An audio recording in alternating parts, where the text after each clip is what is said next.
Okay guys, ganito naman yung pag-trade. Pindutin yung profile, then yung gift dyan sa baba, sa gitna, then sa hot and luxury lang yung dapat na pagpilian nyo ng trade. Then pwede nyo siyang swipe pakaliwa kung gusto nyo maghanap pa ng mga ibang i-trade. Ayan. Ayan. Then piliin natin yung gusto nating i-trade, then send. Ayan.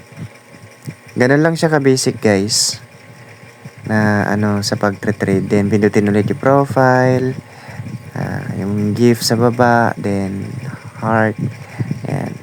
Then yung drum.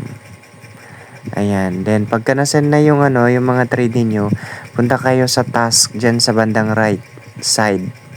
Ayan. Then i-claim nyo na yung mga rewards. Kasi ang kailangan lang naman dyan na i-trade niyo is yung heart, drum, and crown. Then, yung castle feast.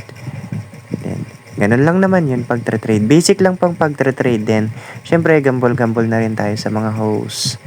Ayan. Ayan. Piliin natin yung gamble. Sa lucky, dapat po yung gamble. Lucky lang yung gamble, ha? Basta lucky, gamble po yun. Ayan, combo-combo natin. Ayan.